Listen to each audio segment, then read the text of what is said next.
What's up guys, this is the Dragon King. If you do enjoy this video, like, comment down below and subscribe. Now let's begin this new video.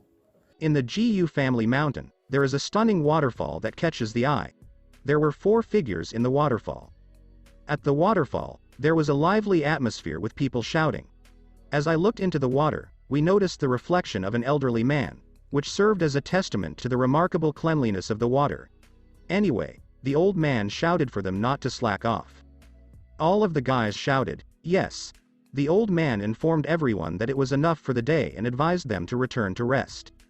Yan Hao informed his master, Yan, that the Jet Fire sect intends to compel them to arrange a marriage between their lady and their sect, starting tomorrow.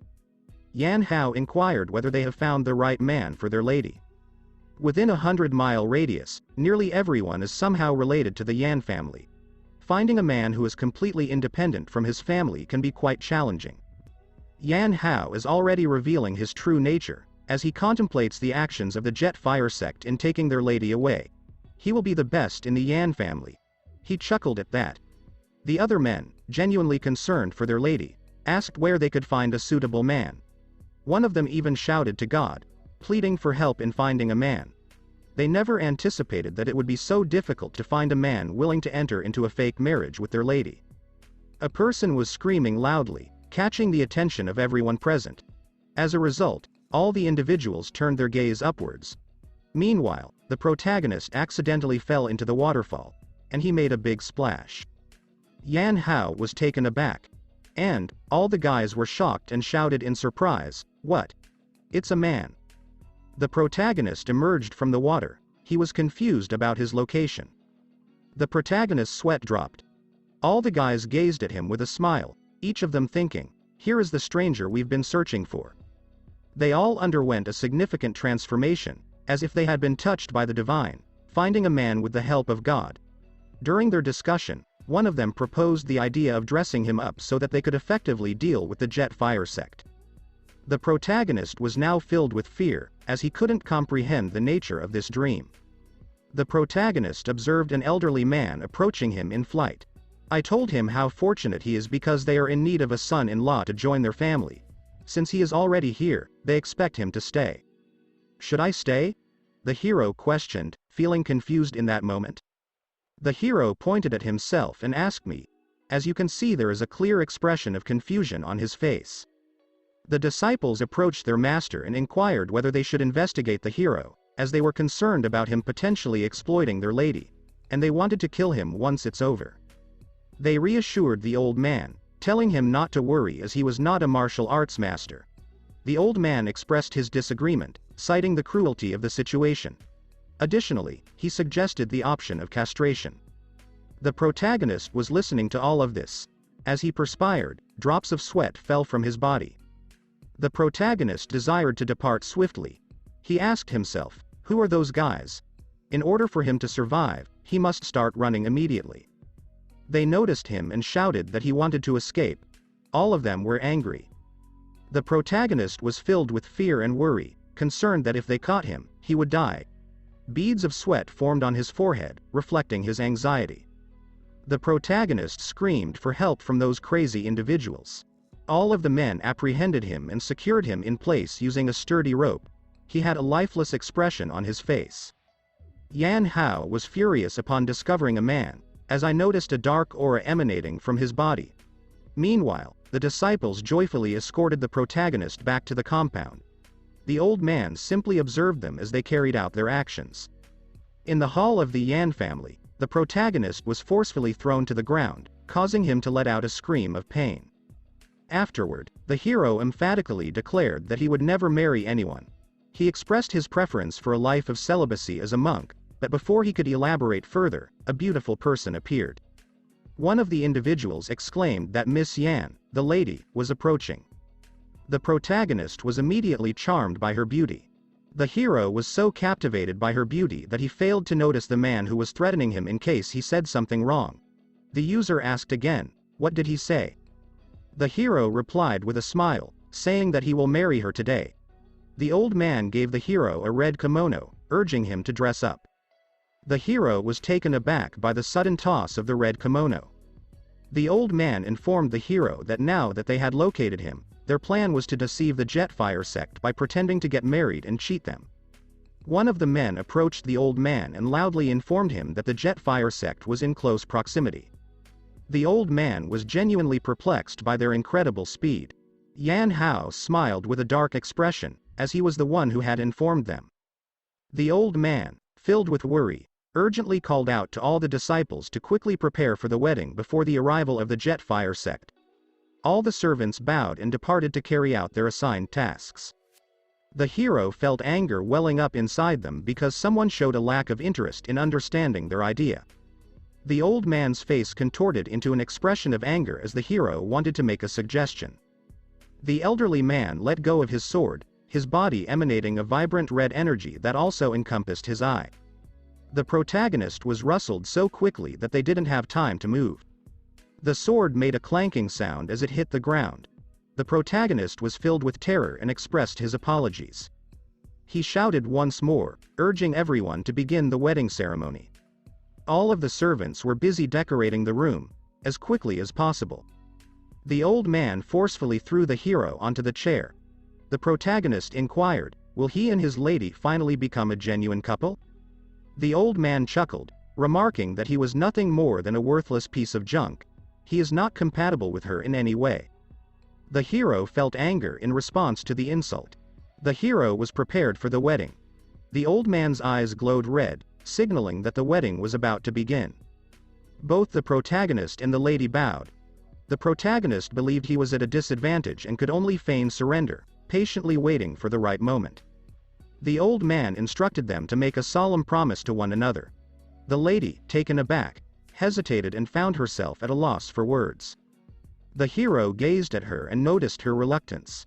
Suddenly, a large crack appeared on the door, and then someone shouted, "What?"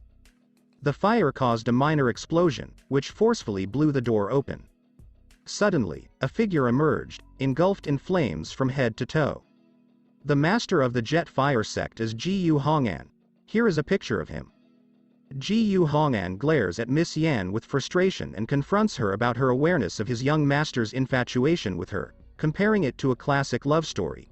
He questions her motives and wonders why she would underestimate the significance of the Jetfire sect. Miss Yan glared at him with anger, remaining silent. A loud explosion occurs behind Ji Hongan, revealing a raging fire in the background. The old man swiftly came to Ji Hongan's rescue, informing her that the engagement had been arranged by her grandfather. He further explained that her grandfather had brought along the engagement letter, and they had no choice. Ji Hongan was so engrossed in observing the hero that he completely tuned out everything else. The old man presented the fabricated engagement letter to him. Ji Hongan took it and ignited it with a controlled explosion. He threw the ashes in front of the hero and asked which letter, pretending as if there were no letters. Ji Hongan approached the protagonist, cautioning him to step back and absolving himself of any responsibility if harm befalls him. He spoke with a fiery aura. He accidentally stomped his foot on the ground, causing cracks to appear all over the floor. The protagonist was taken aback and recoiled in shock. The elderly man swiftly arrived to provide assistance. With his eyes glowing red and a dark aura surrounding him, the old man sternly warned the hero that if he wanted to survive, he must obey his commands. He said in a dark tone. The protagonist glanced at the disciples, noticing their angry expressions.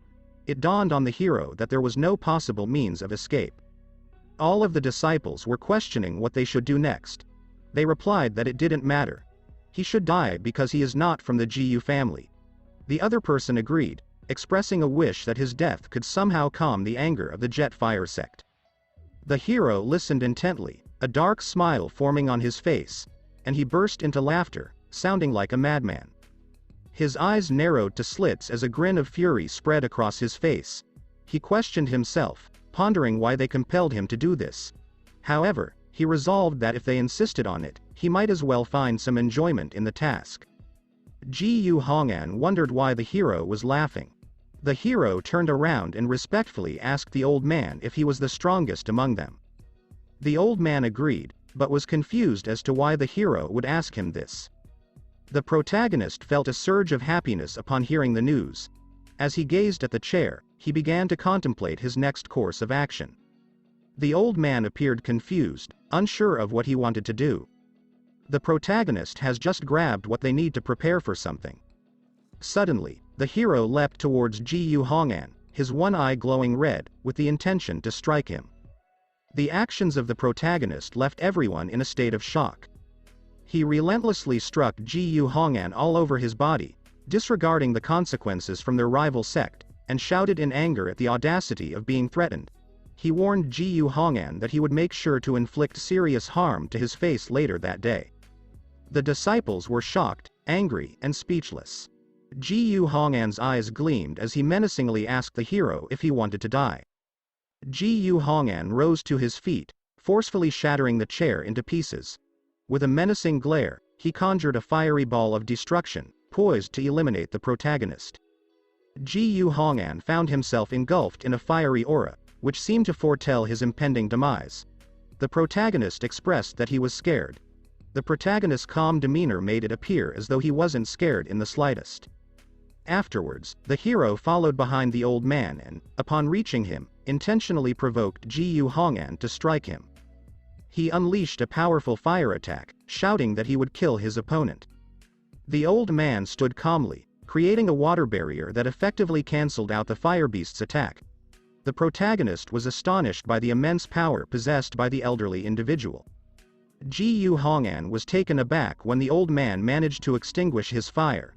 The old man politely requested Ji Hongan to stop, explaining that Mr. Ji Yeyu is the son-in-law of the Yan family and asked for forgiveness. The hero couldn't help but chuckle behind the old man. Ji Hongan clenched his teeth in frustration, his anger evident. He firmly declared that he would not forgive him, emphasizing that no one could stand in his way. Ji Hongan politely asked the old man to relocate. However, he did not, and you can see their two auras. The protagonist grinned, knowing that this was his plan all along. The hero thought to himself, it's now or never. Miss Yan was left speechless when she noticed someone forcefully dragging her. Suddenly, the hero picked her up and held her like a princess. She blushed and questioned him in a flustered tone, wondering what he was doing.